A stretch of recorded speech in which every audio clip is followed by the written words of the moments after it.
अमल दें, वो उसके रद्द अमल के अंदर अपना किसी किस्म का कोई प्रैक्टिकल वर्बल या ऑरल रिस्पांस दे। राणा सनाउल्लाह मूछों वाले बांदर, कान खोल के सुन लो, तुम्हारी ये टकटलियां रस्सी जल गई पर बल नहीं गया। तुम सिर्फ और सिर्फ बाराकऊ से लेके गोल्डा मोड़ और गोल्डा मोड़ से लेके रवात उधर के सिर्फ वजीर दाखिला रह गए हो। और उस दिन से डरो कि जिस दिन यहाँ पर वजीर दाखिला फयाजुल हसन चौहान हो पंजाब के अंदर, फिर मैं तुम्हें बताऊंगा कि हरा समुंदर गोभी चुंदर बोल मेरी मछली कितना पानी। ये इस किस्म की धमकियां देकर ना तुम हमें डरा सकते हो, ना हमारे पार्लियामेंटेरियन को डरा सकते हो।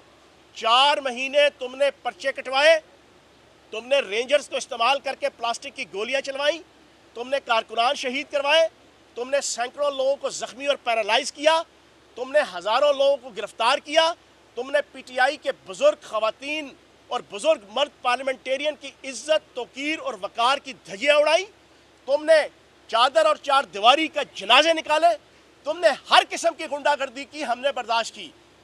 परसों से हम इलेक्शन जीते हुए हैं। हमारे किसी लीडर ने मेरे समेत अपने किसी बयान और प्रेस कॉन्फ्रेंस में ये नहीं कहा कि हम इसका बदला नून लीग की क़यादत से लेंगे। हमने नहीं कहा, ना हमारी ये सियासत है। हमने ये कहा कि वो ब्यूरोक्रेसी और वो पुलिस और वो अफसर कि जो शाह से ज़्यादा शाह के वफादार रहे और जिन्होंने आइन और कानून की धज्जियां उड़ाकर 4 महीने गुंडागर्दी और बदमाशी की सियासत की, हम उनको पीडा एक्ट के तहत इखलाक और कानून के अंदर के दायरे के अंदर रहते हुए एहतसाब के शिकंजे में लाएंगे। लेकिन हमने ये नहीं कहा अपने किसी बयान में कि अब हम नून लीग से इन 4 महीनों का बदला लेंगे, क्योंकि हमारी ये सियासत नहीं है। हमने 3.5 साल के अंदर रावलपिंडी में नून लीग के और पीपल्स पार्टी के डिस्ट्रिक्ट के अहदेदार मेरे डेरे अस्ताना आलिया चौहान शरीफ से आके अपना जनाब काम करवाते रहे हैं और उनके काम होते थे। हमने तो बर्दाश्त की सियासत की है, हमने रवादारी की सियासत की है और अब भी कर रहे हैं।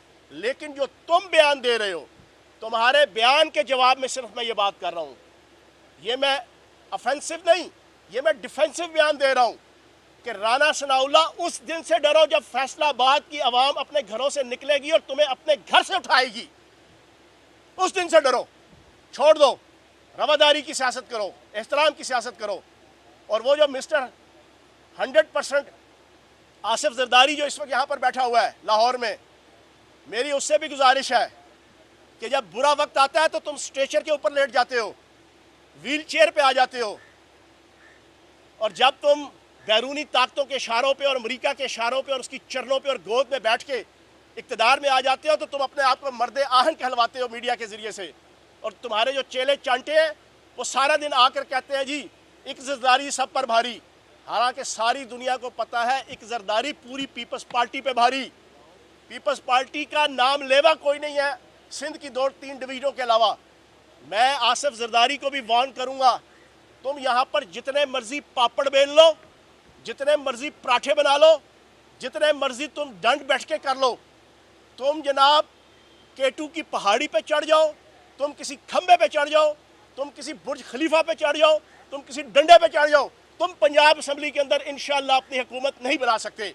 और अगर तुम कानून की और इखलाक की और आइन की धज्जियां उड़ा के करोगे तो फिर उसका मुकाबला श्रीलंका की सियासत की तरह फिर आपके सामने आएगा। मैं पाकिस्तान के अदालतों को, अदारों को और मुखालफीन को एक मैसेज दूंगा, खुदारा जो 4 महीने आइन और कानून की धज्जियां उड़ाई गई हैं, अब पंजाब के अंदर ये दोबारा प्रैक्टिस मत करना।